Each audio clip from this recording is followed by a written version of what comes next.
repasando todo lo que son sensores, actuadores, qué es un control, qué es un proceso, y el diagrama de bloques, viendo todos cómo interactúan todos estos componentes en un diagrama de bloques y después en una situación real, ¿no? En un proceso real. De un horno, para calentar un horno a una cierta temperatura, y qué componentes se necesitan para hacer esto.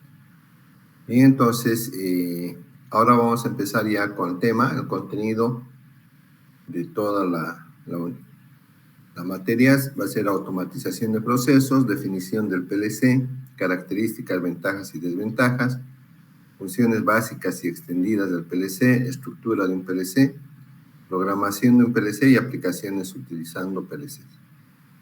Dentro de lo que es automatización de procesos, vamos a empezar viendo qué es automatización.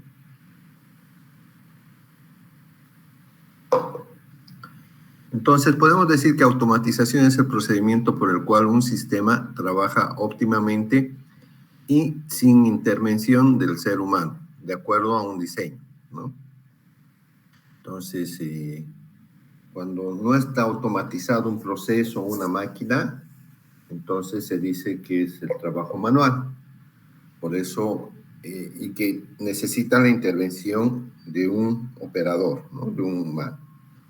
En este caso, cuando automatizamos un proceso, ya es, creamos un sistema, ¿sí? Un programa que trabaja de manera óptima, o sea, siempre y cuando tengamos las condiciones adecuadas, ¿no? O sea, sensores calibrados, actuadores con el debido mantenimiento, y todos los componentes de la automatización, también con el mantenimiento debido, y también la programación realizada por una persona capacitada para hacerlo eso, ¿no?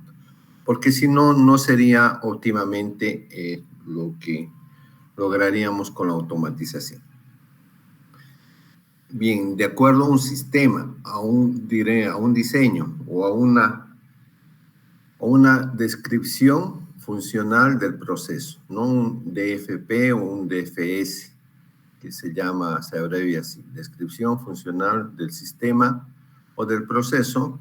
Entonces, eso es lo que ustedes, cuando sean ingenieros de control de proceso, van a ser los que van a dar cómo se tiene que desarrollar el proceso. Ustedes van a ser expertos en esto. Y el programador va a tener que va a tener que diseñar ese proceso, ¿no? Mediante un programa, y que obedezca a todas las instrucciones que le están indicando ustedes de la forma de realizar ese proceso, de forma automática. ¿Por qué la automatización? Porque así evitamos tareas repetitivas y tediosas para el ser humano, ¿no? Habíamos dicho justamente uno de los problemas en la parte de seguridad industrial para un operador, para el personal que tiene la empresa o la planta industrial, son las tareas repetitivas, ¿no? Y las tareas que pueden llevar mucho tiempo, o sea, una tarea tediosa. Entonces, esto se puede evitar tranquilamente con la automatización, ¿no?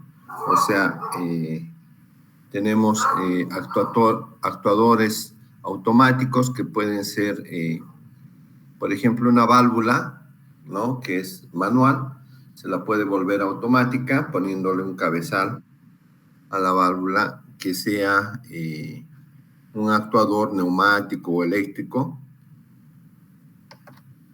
Entonces, logrando que en vez de que se abra mecánicamente de forma manual, se va a abrir de forma automática cuando le llegue una señal de apertura de un cilindro, digamos, para que pueda abrir, o de una válvula neumática para que pueda abrir la válvula de forma automática. Bien, entonces, evitar las tareas repetitivas, abaratar la producción. o sea, los costos de producción, ¿sí? Porque nosotros, al evitar errores humanos, podemos, o sea, evitar, digamos, mermas o, digamos, precisión que nos puede dar un sensor en la medición de alguna variable. Vamos a abaratar los costos de producción, ¿no? Vamos a utilizar lo necesario, digamos, para poder producir, para poder elaborar un producto, y no de más o menos, y los estándares de calidad, hemos hablado también de eso, van a ser los mismos, ¿no? Entonces, si fuera de forma manual, digamos, la elaboración de un producto, nos puede salir fuera de estándar. Entonces, ese fuera de estándar puede ir a derrames si hay variables de proceso que están muy desviadas, ¿no? Y que peor si es un producto alimenticio que puede, digamos, causar daño, ya estaríamos hablando de inocuidad ahí, alimentaria, podríamos causar daño al consumidor final, ¿no? Entonces, por eso abarata los costos de producción. Por eso y por los tiempos también, ¿no? Los tiempos que son menores, inclusive para mantenimiento, para reparación. Si nosotros tenemos los históricos de las fallas de un equipo, de un componente, de un actuador, ¿no? Entonces podemos reparar más fácilmente, o podemos saber que está cerca al fin de su vida útil y reemplazarlo directamente, ¿no? Haciendo un mantenimiento preventivo. Bien, incrementa la calidad de los productos, o sea, la estandarización, lo que habíamos hablado en las macrocompetencias, ¿no?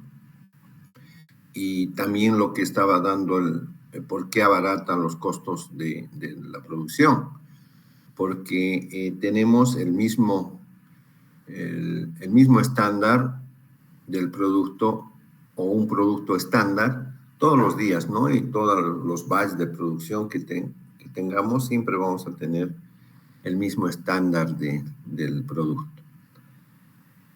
También acortar los tiempos de introducción de un nuevo producto en el mercado. Esto es importante porque ahorra mucho, digamos, es hacer otro bloque de programas, digamos, con el mismo PLC, con el mismo,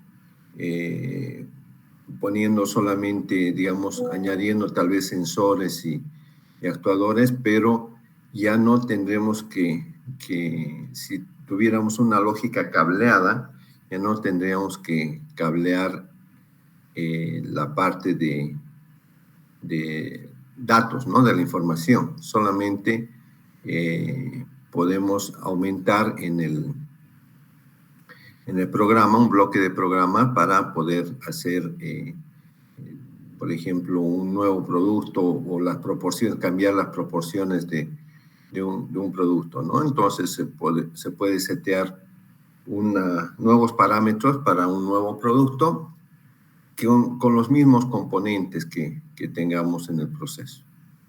Bien, solamente vamos a cambiar el programa, ¿no? Vamos a utilizar los mismos actuadores, los mismos sensores, y solamente vamos a cambiar el programa de acuerdo a las proporciones que son para nuestro nuevo producto.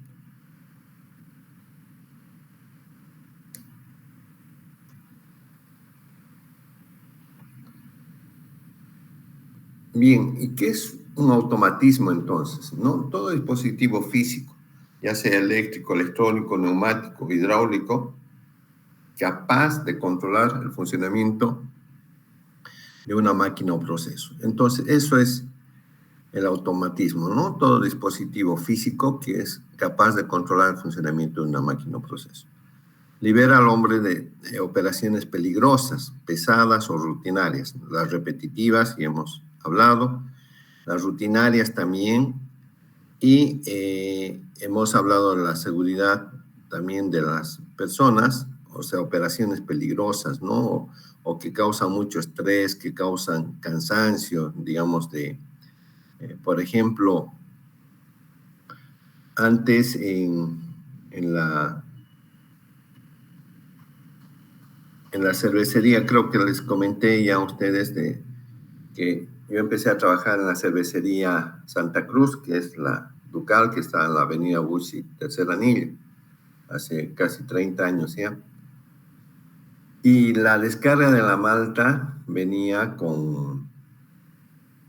en sacos, en bolsas quintaleras, la malta o la cebada, y tenían que descargar en la espalda los operadores, ¿no? Y tenían, generalmente llegaba, los camiones esperaban hasta que sea de noche para poder tener la descarga, y un turno se encargaba de descargar. Entonces era a la espalda y a descargar a un chimango, se llama un transporte de grano, que donde se puede descargar el grano, ¿no? Es una pequeña tolvita donde se vacía la bolsa y mediante un transporte helicoidal o gusano, que se le llama más conocido como gusano, va transfiriendo el grano hacia un depósito más grande, ¿no? O hacia un elevador de cangilones, donde el elevador de cangilones o elevador de cucharas también es un transporte en altura especial para grano, que va circulando unas cucharas de abajo hacia arriba y descargan a un silo, ¿no? Entonces, se descargaba el camión mediante bolsas al lomo, digamos, se abría la bolsa, se lo descargaba el grano, y el chimango primero lo llevaba al elevador de cangilones, y el elevador de cangilones hacia el silo. Y ahí se depositaba para las producciones posteriores. No, eso, por ejemplo, se ha automatizado. ¿De qué manera? O sea, primero se ha automatizado, ya no viene el grano, ya no viene en bolsas, sino viene a granel. O sea, los camiones, inclusive cada camión que llegaba, o sea, que tenía la carrocería destrozada prácticamente, pero como venía en bolsas no pasaba nada, ¿no?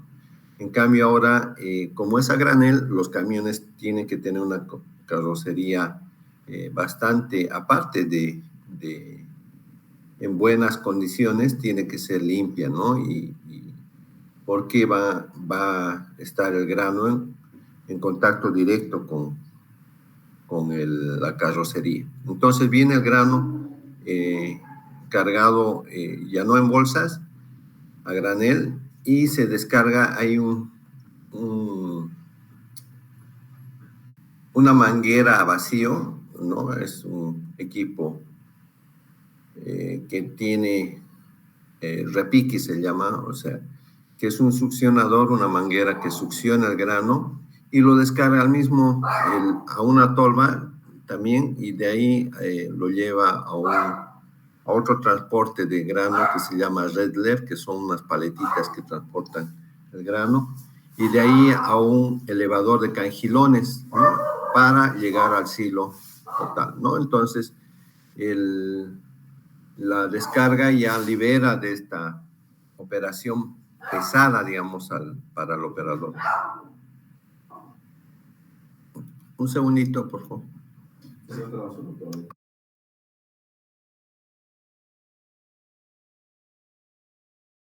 Es un ejemplo de lo que se transformó. Imagínense la liberación de esa carga que tenían los operadores, ¿no? De llevar tantos quintales, ahora lo hacen, o sea, un solo operador ahora se pone encima del camión y una plataforma, y con esa manguera empieza a succionar el grano y para ser depositado en los silos, ¿no?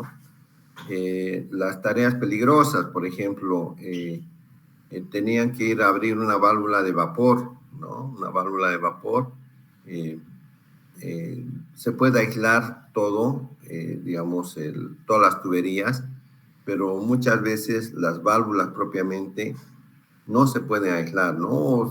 Si se aíslan, se puede perder la visión, digamos, de alguna fuga, de las válvulas que son mecánicas o manuales, tiene una goma en la manivela para que no escape el vapor. Entonces, si se lo aísla eso más, entonces pues se pierde la visión, digamos, de alguna pequeña fuga, ¿no?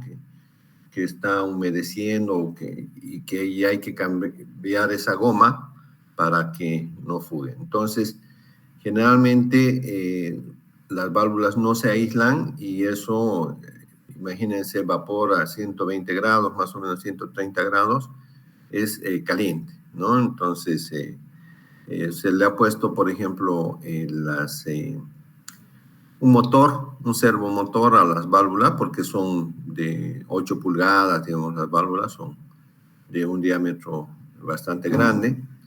Entonces, ya mediante un botón se lo puede abrir de forma motorizada, ¿no? La válvula de forma automática, ¿no? Entonces, una tarea que tenían que subir al caldero, tenía una plataforma para subir a la válvula, ¿no? Una escalera y una plataforma para llegar a la válvula, pero tenían que ir con guantes especiales, ¿no? Con EPPs especiales para el calor, para alta temperatura, y ahora simplemente apretan un botón y ya pueden abrir la válvula, ¿no? Porque está motorizada.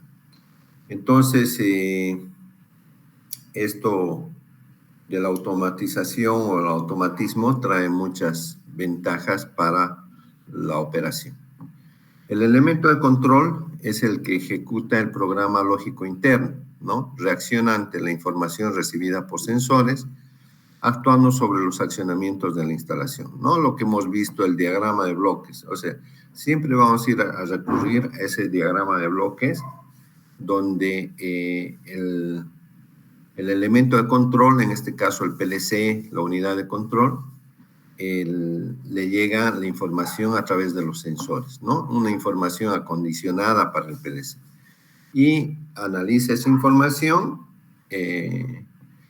por eso dice, reacciona ante la información recibida por los sensores y actúa y manda órdenes a los actuadores o a los accionamientos de la instalación, ¿no? Lo que habíamos visto.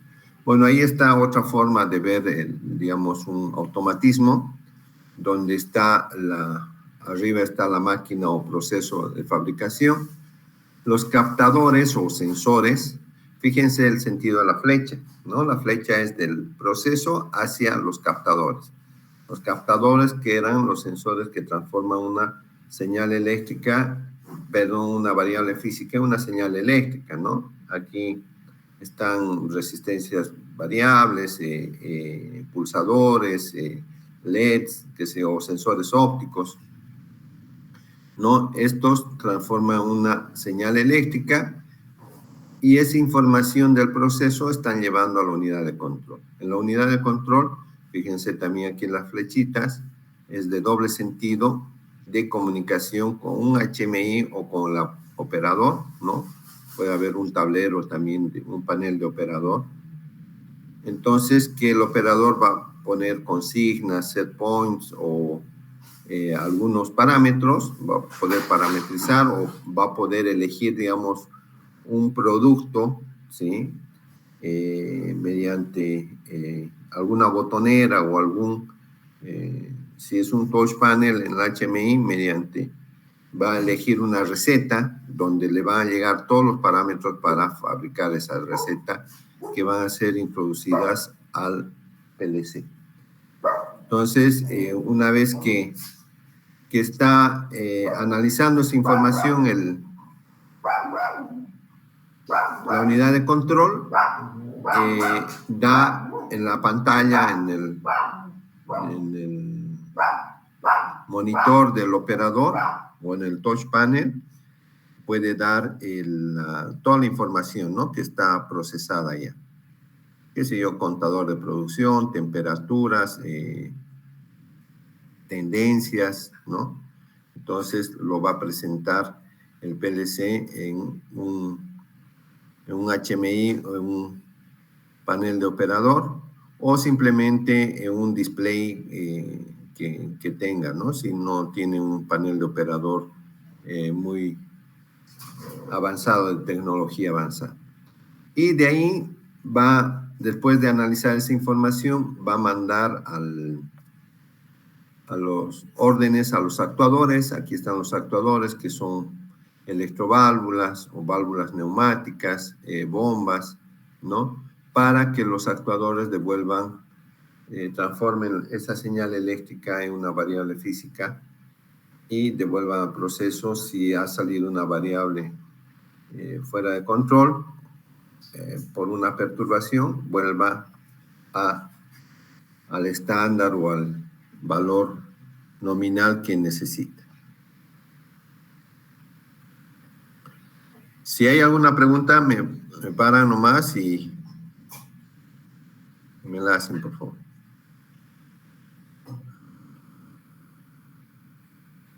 Bueno, ¿cuál es el objetivo de la automatización, no? Funciones básicas de la automatización de una máquina o instalación. Entonces, disminuir, ya hemos hablado, disminuir costos, ¿no? Tanto humanos, energéticos y materiales, ¿no? Hemos hablado de las mermas en los materiales, energéticos, por ejemplo, de que hay un variador de frecuencia, es un ahorrador típico de energía eléctrica, ¿no? Por ejemplo, un variador de frecuencia nos puede modular un compresor según la demanda que está pidiendo un compresor de aire, por ejemplo, según la demanda de la planta, ¿no? Va a entregar la presión, va a entregar una presión estable según la demanda. Si empieza a subir el requerimiento de presión porque empiezan a funcionar varios equipos que tienen neumática, ¿no? Entonces va a requerir mayor caudal. Y si entrega mayor caudal, entonces la presión tiende a bajar. Entonces, esa señal, un sensor de presión de la línea, le va a mandar al variador de frecuencia, ¿no? Que tiene su unidad de control también, le va a mandar de que la presión está baja, entonces tiene que subir la velocidad del compresor, ¿no? Tiene que empezar a comprimir más rápido. Las RPMs del motor del compresor tienen que subir. ¿Por qué? Porque necesita más caudal, porque la presión está bajando. Entonces, de esa forma, va a mantener una presión estable para todos los que requieran de aire, ¿no? De aire comprimido. Ese entonces es un ahorro energético porque solamente... Ahora, ¿qué pasa cuando la demanda baja? Empiezan a dejar de funcionar equipos y el requerimiento de aire comprimido baja. Entonces va a mandar la misma señal, la presión va a tender a subir. Esa señal, esa información, el sensor de presión le va a enviar al PLC, puede ser, y después del PLC le va a enviar al variador de frecuencia para que disminuya las RPMs, ¿no? Del motocompresor. Entonces, solamente ahora, ¿qué pasa cuando yo hago girar más rápido un motor? El consumo eléctrico sube, ¿no? Aumenta. O sea, hasta la potencia del motor, digamos. Si es un motor de 100 HPs, entonces va a consumir 100 HPs con la demanda, con la velocidad alta. Y con la velocidad baja, poca demanda, entonces va a consumir menos de los 100 HPs, ¿no? Entonces, por eso se considera que un variador de frecuencia, un variador de velocidad en los motores es un dispositivo que ahorra energía. Y es parte del automatismo, ¿no? También. También, por ejemplo, en los transportes de granos, en los transportes de botellas, se utilizan mucho los sensores para ver si está acumulado y parar el transporte. ¿Para qué seguir funcionando un transporte si hay acumulación de botellas por alguna máquina parada aguas arriba, ¿no? Entonces, se detiene el transporte. Cuando se empieza a liberar ya o se soluciona el problema de la máquina aguas arriba, empieza a funcionar el transporte que está al ingreso de la máquina que falló, y así secuencialmente empiezan a arrancar los otros motores porque ya se han liberado los sensores de acumulación y pueden empezar a funcionar a la velocidad nominal o incrementar, si es necesario, su velocidad, ¿no? Mediante variador de velocidad. Entonces eso genera un ahorro energético importante, porque no está funcionando un motor todo el tiempo, ¿no? Lo mismo que un ejemplo, digamos, de un departamento, de un edificio, son las luces de escalera, ¿no? De hacer luces de escalera con un sensor óptico, un sensor de movimiento, ¿no? Porque estoy seguro que en las luces de escalera, en un edificio de varios pisos, si hay interruptor, hay interruptor solamente para encender, pero no hay interruptor para apagar, ¿no? Esa es la típica que sucede. O sea, lo encienden y lo dejan encendido y puede estar encendido todo el día las luces de escalera o de pasillos y nadie lo va a apagar. O sea, todos encuentran el interruptor para encender, pero nadie encuentra el interruptor para apagar. Entonces se pone un sensor de movimiento y cuando detecta una persona, entonces activa un temporizador por el tiempo que va a descender o va a ascender en las escaleras, en los pasillos, que va a estar en movimiento en los pasillos, para que ilumine solamente cuando está en movimiento la persona, ¿no? Y después termina el movimiento, termina de bajar el piso y se apaga automáticamente. Entonces, esos también son, digamos, más de domótica, digamos, en un edificio, ¿no? Ahorra energía. Ya hemos hablado del tema de los costos de materiales y de los costos humanos, ¿no? ¿Por qué costos humanos? O sea, los operadores se pueden, por el tema del riesgo o del peligro al que están sometidos, pueden tener algún accidente. O sea, eso es más propenso a que tengan un accidente, ¿no? Entonces, eso va a disminuir y se ha demostrado, digamos, con indicadores de que disminuye la accidentabilidad de una planta con la automatización. También mejorar la calidad del producto acabado, calidad constante. Calidad constante es tener un estándar, ¿no? O sea, siempre los mismos parámetros en un producto final. O sea, qué sé yo, pH o todos los parámetros físico-químicos que pueda tener un producto, tienen que tener una calidad constante tiene que ser una estandarización de la calidad. La excelente calidad o la buena calidad que hablamos es una calidad estándar o una calidad constante, ¿sí? Y hemos hablado también por qué, digamos, con toda la instrumentación que hay, con todos los controles de control de calidad que tienen los instrumentos que tienen los laboratorios, ¿no? En una planta industrial, entonces se logra controlar los procesos y que los estándares y que tengamos una calidad constante, justamente, ¿no? Los instrumentos de laboratorio generalmente son como patrones, ¿no? Y los instrumentos ya de línea hay que calibrarlos constantemente. ¿Con qué? Justamente con los instrumentos patrones. Evitar tareas de difícil control manual, peligrosas, complejas o rápidas. Bueno, eso hemos hablado esto, ¿no? Las peligrosas, por eso disminuyen los costos en personal por la seguridad que se les da, complejas que hay que subir una escalera y abrir una válvula, qué sé yo, lo reemplazamos.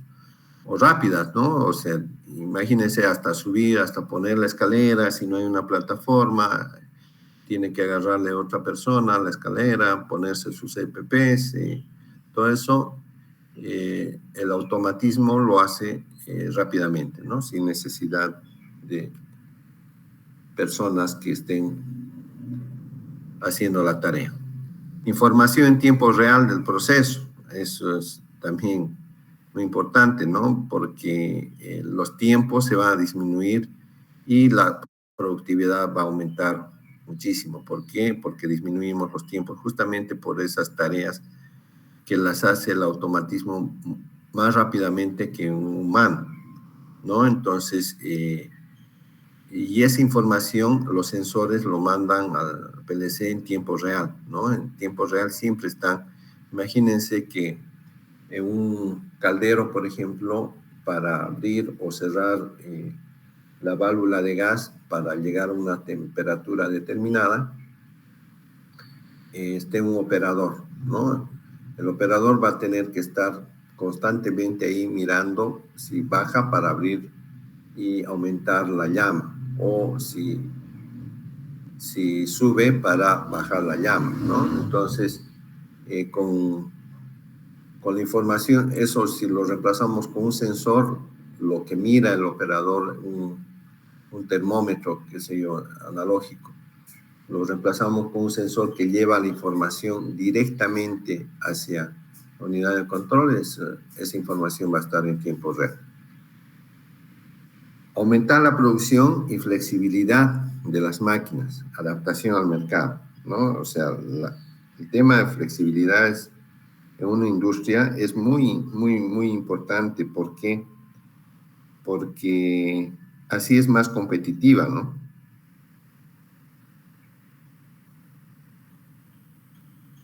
Un segundito, por favor.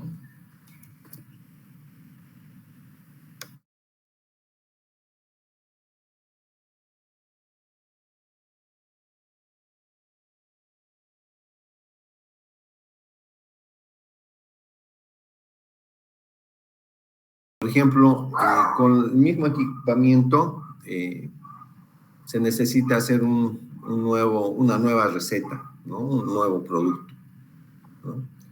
Entonces, que tenga más contenido de un ingrediente, una mezcla o otro sabor, qué sé yo. Entonces, se puede hacer con la misma maquinaria, solamente haciendo un bloque de programas y llamando receta, no sé, receta número 5, ¿sí?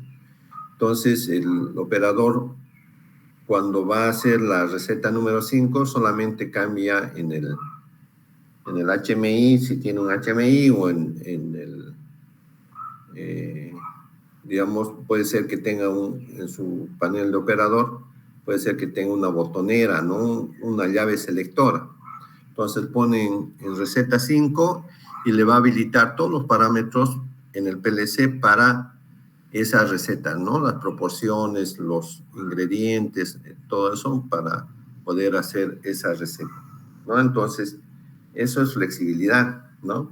Por ejemplo, en tema de la cerveza, las distintas clases de cerveza que hay, Pilsen o la cerveza negra o el maltín, por ejemplo, que bueno, no es una cerveza, es una bebida no alcohólica, pero que también está hecha de cebada café, ¿no? Entonces, todas esas tienen una receta y se las cocina o se las fabrica, se las elabora en las mismas máquinas, en las mismas ollas de cocción, en las mismas ollas, cubas filtro, en todo el equipamiento es el mismo, ¿no? Que se utiliza. Solamente los ingredientes son los que cambian y las proporciones también. Para también tener una cerveza, digamos, la receta de una Ducal o de una Paceña o de una Wari, cambia en la proporción. Por ejemplo, la Wari es 100% malt, ¿no? ¿Qué quiere decir eso? Que no tiene ningún adjunto. Los adjuntos son generalmente los que son ricos en almidón, ¿no? Que van a producir azúcar y por la fermentación, digamos, van a producir el alcohol, ¿no? Entonces, por ejemplo, el maltín, hablando del maltín, no tiene un proceso de fermentación, va directamente de la elaboración, o sea, de la cocción, al filtrado, ¿no? Porque si no tendría graduación alcohólica y bueno, y es una bebida no alcohólica, ¿no? Entonces, pero todos son proporciones, ¿no? Les decía, la Wari 100% malta, la paceña 80% malta y 20% adjunto. El adjunto que se utiliza en Santa Cruz y ahora en todo Bolivia es el maíz trozado, ¿no? Que se llama grits. O sea, antes se utilizaba el arrocillo, por ejemplo, ¿no? Pero como el maíz llegó a ser más barato que el arrocillo, entonces por eso se utiliza maíz trozado como adjunto, ¿no? La Ducalia, 70% de malta y 30% de adjunto. Entonces, ya se puede hacer una cerveza más barata, ¿no? Ya hay el tema de los gustos, o sea, ya otro ingrediente que es el lúpulo en la elaboración de la cerveza, que da el amargor de la cerveza, ¿no? La Ducal tiene un lúpulo definido que es menos amargo que el de la paceña, por ejemplo, ¿no? Entonces, bueno, ahí ya está en cuestión de gustos ya, pero la calidad de la Ducal es constante, ¿no? Como estamos hablando, es estándar. De la paceña es estándar, o sea, el producto Ducal que tiene distintas proporciones de los ingredientes y tiene distinta curva de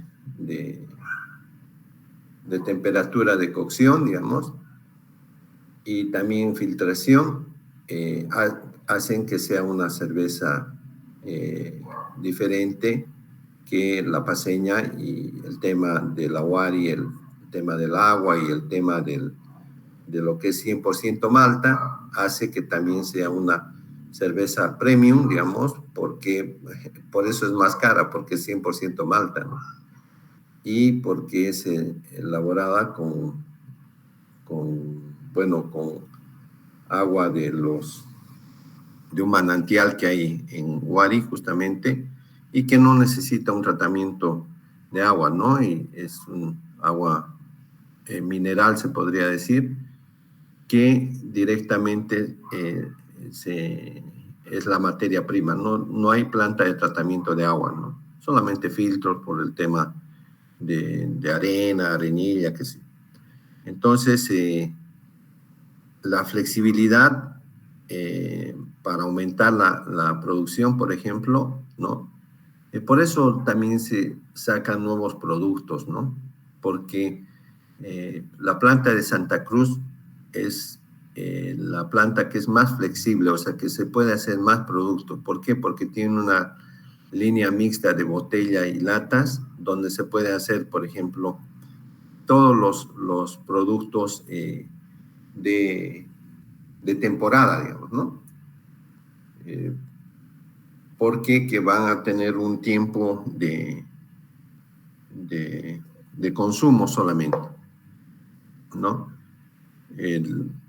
Por eso es bastante flexible, porque tiene empaques, una empacadora bastante flexible que puede hacer de 6 latas, 6 botellas, de 12, de 24, entonces no tienen las otras plantas esa máquina, ¿no? Entonces da la flexibilidad para ir a la distribución a todo mercado, a todo canal del producto, ¿no? A tiendas, a supermercados, a boliches, que sé. Entonces, la automatización da una flexibilidad. Y ¿por qué quieren flexibilidad las empresas? O sea, porque para ser más competitivas, ¿no? adaptación al mercado. Facilitan también la detección de averías y su reparación. O sea, yo desde que llegué a Santa Cruz siempre trabajé en el área de mantenimiento. Ahora ya no trabajo en la cervecería, pero soy consultor de mantenimiento, ¿no? Entonces, la verdad que en la Ducal no teníamos o sea, teníamos PLCs, pero eran como cajas negras. Después ya se han ido adaptando los instrumentistas ya conocían ya de programación, pero no teníamos un SCADA, por ejemplo, ¿no? Y en CBN, en el kilómetro 14, ya sí hubo un SCADA. Justamente estuve en la implementación porque se hizo una nueva línea. Había 2 líneas de cocimiento, pero solamente ha sido el SCADA para la parte de elaboración del producto, ¿no? Y después ya se ha ido integrando la parte de fermentación y filtración, pero en envasado tenían un PLC cada máquina, no había un SCADA propiamente de toda la línea de envasado, había una sola línea de envasado hace mucho tiempo. Entonces, este SCADA que se puso en elaboración nos ayudó muchísimo para la detección de fallas, ¿no? El tiempo de la falla, digamos, y qué eran veíamos las tendencias, todo eso de las corrientes, de algunos parámetros que estaban presentes antes de la falla y nos daban, digamos, información para poder reducir el tiempo de reparación, ¿no? Hay indicadores, el tiempo medio entre fallas y el tiempo medio para reparar. Entonces, en mantenimiento, el tiempo medio para reparar es lo más importante. Los dos son los indicadores de confiabilidad, ¿no? El tiempo medio para reparar habla de la especialidad que tienen los técnicos, ¿no? Los mecánicos, los eléctricos, los electrónicos. Y el tiempo medio entre fallas habla de la confiabilidad del equipo, o sea, cuántas veces falla en un determinado tiempo, ¿no? Entonces, estos indicadores nos ayudaban porque salían directamente del SCADA y de los PLCs, nos ayudaban mucho para mejorar el tiempo medio de reparación y para saber qué estrategia de mantenimiento también podíamos colocar en esa máquina, ¿no? Que si estaba fallando muy seguido, entonces el mantenimiento que se le estaba haciendo, o la estrategia que se estaba haciendo al mantenimiento, no era muy efectiva, ¿no? Entonces, con esa información hemos podido reducir el tiempo para reparar y aumentar el tiempo entre fallas, o sea, los equipos fallaban cada vez menos veces. Y si fallaban, el tiempo de reparación era bastante rápido. Entonces, ¿qué tecnologías existieron o existen, todavía existen en la automatización o para automatizar un proceso? La lógica cableada, comentaba que ahí en la Ducal era mucho. Tenía la cervecería Santa Cruz la franquicia de la Pepsi, que era al frente de la Ducal, donde es ahora el patio de Sain, ahí era la Pepsi. Y los equipos, la verdad, de la Pepsi, sus tableros eléctricos eran de terror porque estaban todos desarmados, la parte donde van todos los contactores, todos los elementos de potencia, era un desorden, o sea, no había planos eléctricos, no se podía detectar una falla fácilmente, o sea, el tiempo medio para reparar era, de la parte eléctrica era muy, muy alto, ¿no? Entonces, la mayoría era lógica cableada, obviamente. Y lógica cableada y sin un plano eléctrico, entonces estás perdido, ¿no? Totalmente perdido. Y bueno, y otra tecnología de la automatización es la lógica programada, ¿no? Que el controladores lógicos programables son los PLCs. Este tablero es un tablero que se tenía, fíjense ahí, temperatura de control, otra temperatura, ¿no? Que tiene el display rojo es la temperatura real, en tiempo real, y el display amarillo, en este caso generalmente es verde, es el set point, ¿no? La temperatura a la que quiero llegar. O sea, estaba en 25, tenía que llegar a 80. Y acá lo mismo, ¿no? Un contador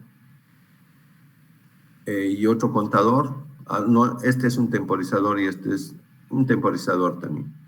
Estos temporizadores son bastante antiguitos, o sea, tenían como una especie de deep switch para poder colocar el tiempo, los parámetros del tiempo, pero para ver si era un temporizador conectado a la conexión o de conexión también tenía otros botoncitos, ¿no? Aquí ya la señalización, todos estos son señalización. Aquí algunas botoneras para apagado, encendido, ¿no? De calentamiento, de enfriamiento. Algunos pulsadores de marcha para empezar. Esto es un tablero, al parecer, de dos procesos similares, ¿no? Uno es calentamiento y el otro, la mitad de aquí para allá, es enfriamiento, ¿no? Que tiene su pulsador de inicio, su pulsador de parada, ¿no? Su señalización. La velocidad, fíjense, un potenciómetro con la velocidad, ¿no? También para habilitar on-off algún otro proceso. Aquí la velocidad de calentamiento, de enfriamiento, aquí la velocidad de calentamiento, bueno. Y lleno de botoneras, ¿no? Aquí tenemos todos los relés que se utilizan, digamos, para este tablero. No hay un PLC, ¿no? Entonces, todo esto es lógica cableada. Imagínense este tablero, ¿no? Este es el tablero del operador, que está al lado del operador, ¿no?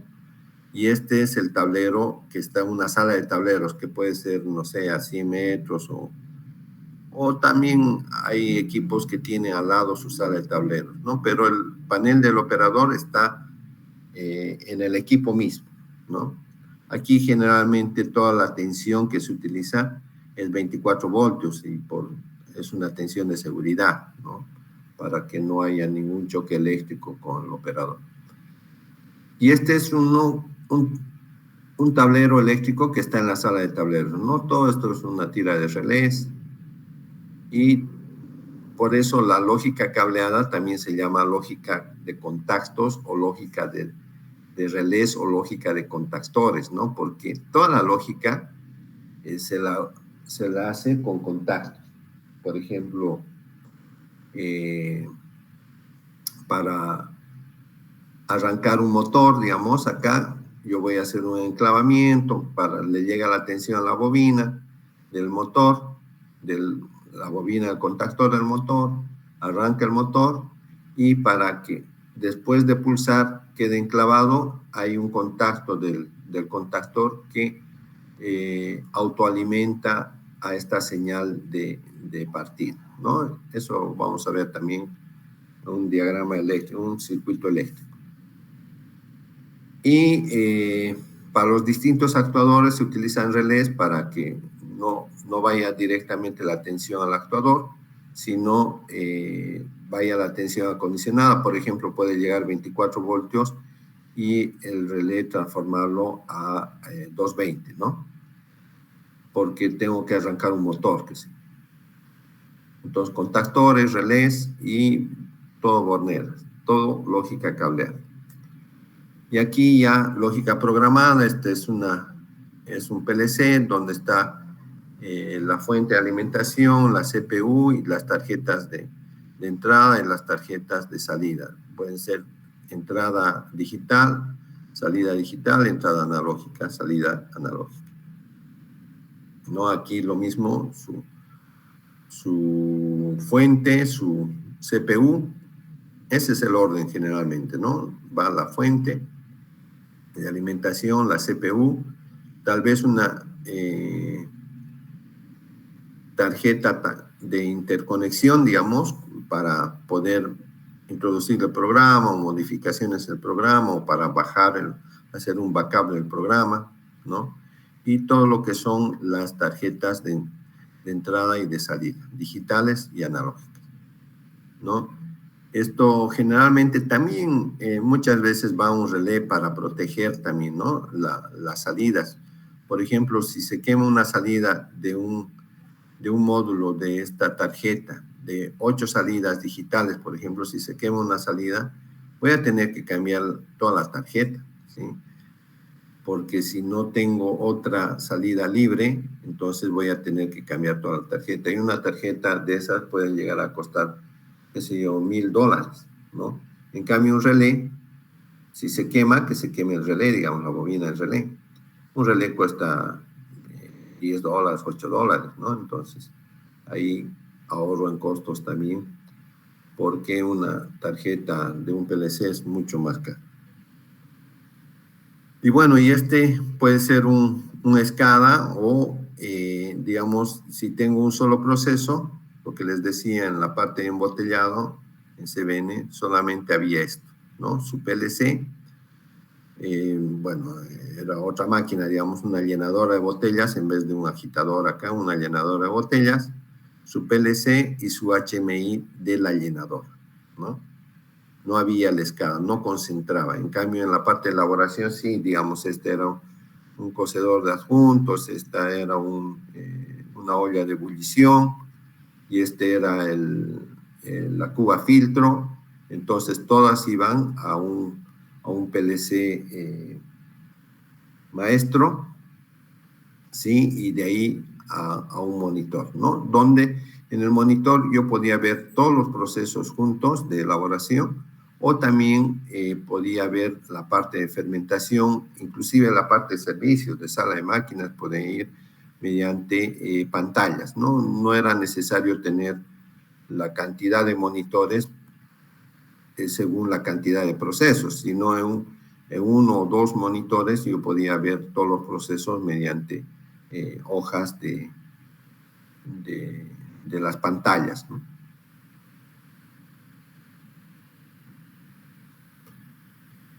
Bien, entonces, ¿qué características tienen los automatismos cableados? ¿A qué hora es?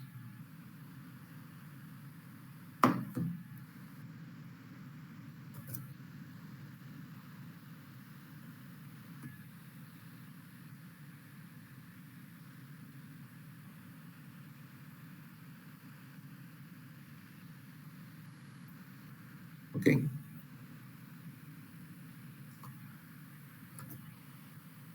Entonces, ¿en qué consiste? El automatismo cableado consiste en un automatismo realizado mediante el cableado de los elementos que intervienen. Por ejemplo, sensores, actuadores, relés, contactores, lo que les decía, ¿no?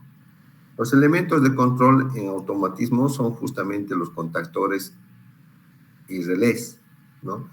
Se llama cableados, pero también se llama lógica cableada o lógica contactores o lógica contactos o lógica relés, ¿no? Todo lo que les había dicho. Para hacer más amplio, para tomar contactores y relés, entonces lógica contactos. ¿Qué inconvenientes o desventajas tiene este automatismo? Ocupa mucho espacio. Fíjense que aquí todo esto son contactores, todo esto es relé, y para poder hacer una automatización simple, ¿no? En cambio, con estas tarjetas estoy seguro que tantas tarjetas es para un automatizar un proceso mucho más complejo que este proceso que está acá, ¿no? Entonces, esa es una desventaja que utiliza mucho espacio. Fíjense aquí también, ¿no? Todo el espacio que utiliza, y en cambio acá yo, este HMI es touch, yo puedo tener ahí, tiene su start, su stop, ¿no? Entonces, es mucho más fácil, más fácil para el operador, para la operación. Aparte puede ver el proceso, cómo se está desarrollando en su panel de operador, ¿no?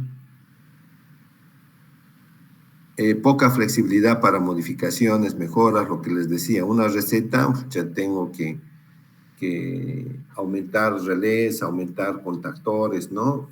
Para poder variar las proporciones, o sea, no puedo hacer recetas acá. ¿Por qué? Porque si estoy haciendo lógica a contactos, entonces tengo que utilizar otros contactos, y utilizar otros contactos es utilizar otros relés y otros contactores. Y más cableado, ¿no? Para esos relés y contactores. En cambio, los contactos en un PLC son virtuales, ¿no? Entonces, solamente la parte de potencia se mantiene. Pero todo lo que son enclavamientos, todo lo que son temporizadores, todo lo que son contadores, todo lo que es registro de desplazamiento, va dentro de lo que es el PLC, el programa. Problemas de mantenimiento, localización y corrección de averías. Este tablerito pues está bien ordenado y con todas sus tapas del cableado, ¿no? En cambio, este tablero que se ve al fondo es donde van los componentes, y ese tablero no está en el tablero eléctrico propiamente, digamos, ¿no? Es una plancha que va pegada al tablero eléctrico. Lo que les decía, que cuando se abrían los tableros ahí en la Pepsi, en el tercer anillo, se abría este tablero, este tiene su puerta, ahí está su marco, creo. Entonces se venía todo este tablero con los componentes hacia uno, ¿no? Porque estaba oxidado, ya no se podía mantener en la estructura del tablero eléctrico. La plancha se venía abajo.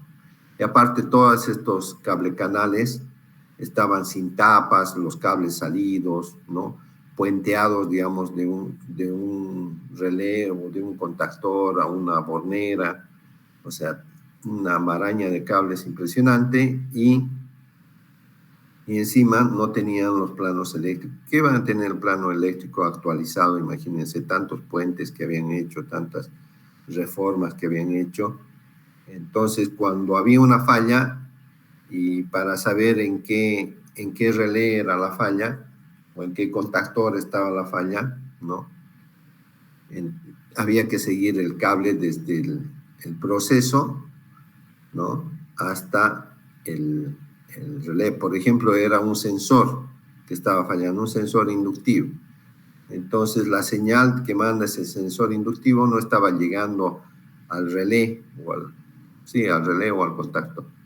Entonces, había que seguir el cablecito desde la máquina hasta la sala de tableros, que podía estar, como les decía, a 100 metros, y ver el cablecito, inclusive si estaba dentro del cable canal, habría que ubicarlo el cable y tironear para ver que era de este cablecito, este relé, ¿no? O sea, imagínense el tiempo que se necesita para detectar una falla solamente. Y después, o sea, una falla eléctrica tiene esas características, ¿no? Una falla eléctrica es difícil de detectar, mucho tiempo para detectar, y fácil de cambiar, ¿no? Le cambiaba el relé, qué sé yo, y listo, porque estos relés no son soldados, digamos, ¿no? Tienen una base donde se puede colocar encima el relé, y si se quemó la bobina, un contacto está mal, entonces lo saca el relé y se lo reemplaza por otro. Todo el cableado queda ahí en el tablero, ¿no? Solamente el componente. Entonces, era mucho tiempo para las características de una falla eléctrica les decía que es de difícil detección, mucho tiempo de detección, pero de fácil, de tiempo mínimo de reparación, ¿no? Encuentro qué relé era y lo cambio el relé y listo. En cambio, una falla mecánica es al revés, ¿no? O sea, un motor que se haya quemado, un reductor que no esté andando, que está roto, el engranaje está roto, se lo ve, ¿no? A simple vista se lo ve que está roto. Entonces, la detección es rápida, pero la reparación, pues hay que sacar el reductor, traer otro reductor. Imagínense si es un reductor grande, entonces hay que llevar tecle, hay que llevar, o sea, se necesita varias personas para cambiar, ¿no? En cambio, esto solamente un instrumentista y detectar la falla un tiempo largo, pero para la reparación de la falla un tiempo corto.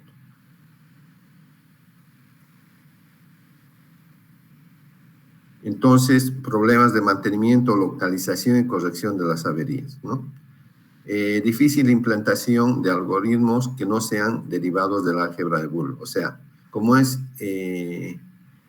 lógica de cableado de contactos, ¿no? Entonces, no puedo tener programación analógica, ¿no? De sensores analógicos, por ejemplo.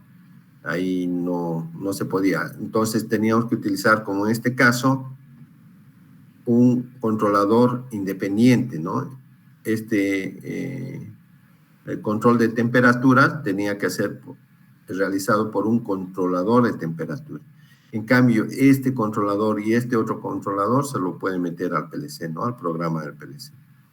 ¿Por qué? Porque va a recibir el sensor, si es PT100, qué sé yo, de resistencia variable o termocouple, el que sea, lo va a recibir una entrada analógica en el PLC, ¿no? En cambio, acá teníamos que recurrir, o se tiene que recurrir solamente a controladores dedicados. Este es un controlador de temperatura y no hace otro control, ¿sí? Podría haber un controlador de presión y solamente controla la presión, ¿no? Entonces, imagínense si este era un tablero de una llenadora, tal cual lo era así el tablero en la Ducal, tenía control de temperatura, control de nivel, control de presión. Entonces, 4 controladores tenía y encima tenía control de pH, porque una vez que se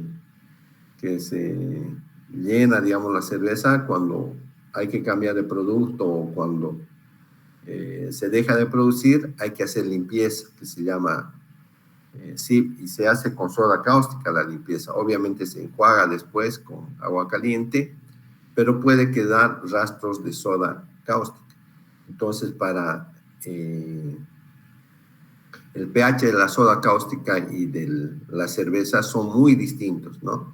Entonces se pone un pHímetro en línea o puede ser un conductivímetro también en línea, para que si hay rastros de soda cáustica, entonces rápidamente corte el ingreso de cerveza y bueno, y se devuelva esa cerveza o se bote, ¿no?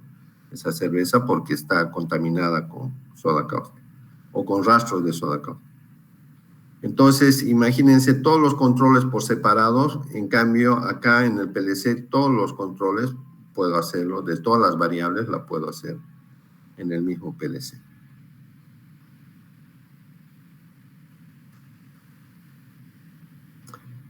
Entonces, en este caso tenemos el inconveniente o la desventaja que solamente los que son derivados del álgebra, los que se hacen con el álgebra de Boole, que son contactos, o sea, contactos, funciones AND, funciones OR, ¿no? Funciones NOR. Eso vamos a ver en el trabajo práctico de simulación. Un segundito.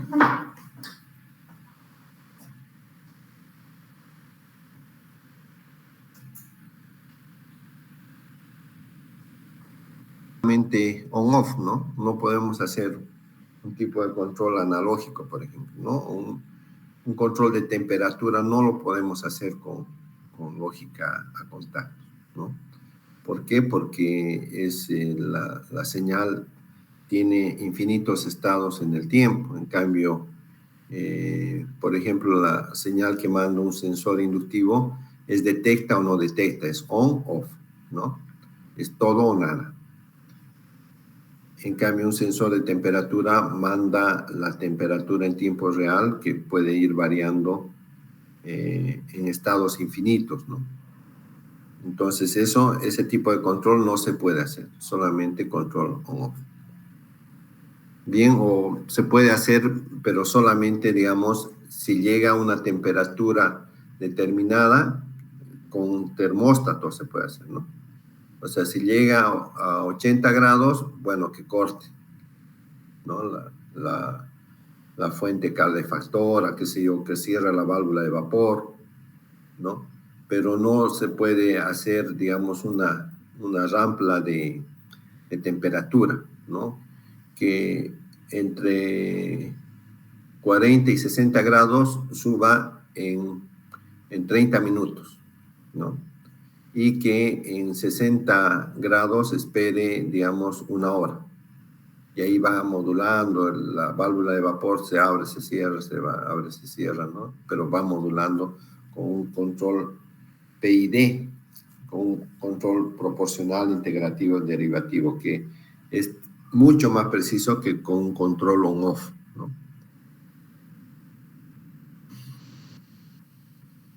Bien, para una buena instalación se requiere contar con habilidad principalmente, y la verdad que era muy habilidosos los electricistas de antes, porque esos tableros, aquí, por ejemplo, han sacado todos los componentes de un tablero de lógica cableada para convertirlo, para ponerle un PLC, ¿no? Este proceso se ha automatizado con un PLC, por ejemplo. Aquí está el panel de operador, lo que va afuera, y aquí adentro están todos los componentes, ¿no? Entonces, la habilidad que se necesita para la instalación era realmente notable de los electricistas, ¿no? Y planos de conexiones, lo que les decía, sin un plano de eléctrico, el electricista o cualquier, por más hábil que sea, estaba perdido, porque o demoraba mucho tiempo para detectar una falla o para hacer un cambio, ¿no? Entonces, ese es un plano eléctrico el que está acá. Por ejemplo, es un plano de alimentación general de un proceso, ¿no? Aquí hay un motor, aquí hay se llama esto arranque por autotransformador, ¿no? Aquí hay algunos térmicos, estas son protecciones eléctricas.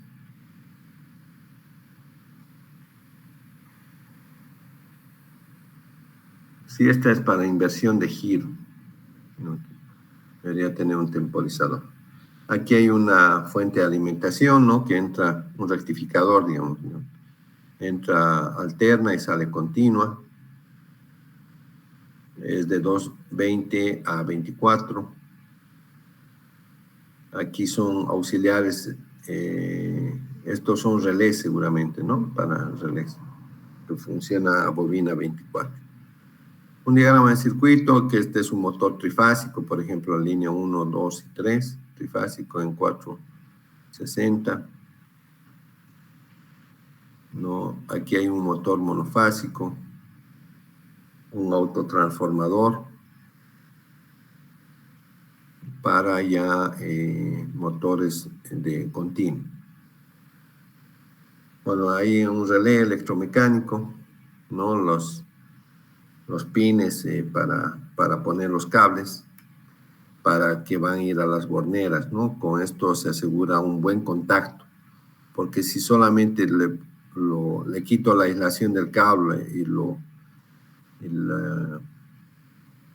le trato de de retorcer el cable y así meterlo a la bornera, no va a agarrar bien, ¿no? Se abre el cable y puede ocasionar un falso contacto y a la vez un calentamiento del borne y se va a traducir en el tiempo una falla.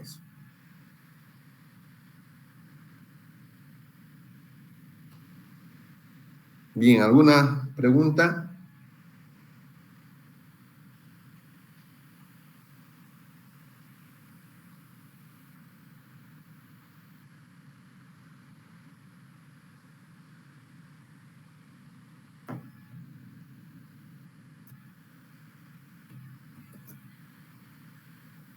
Bueno, entonces vamos a quedar ahí para continuar la próxima semana ya con automatismos programados o con control programado, con lógica, ya no cableada, sino lógica programada.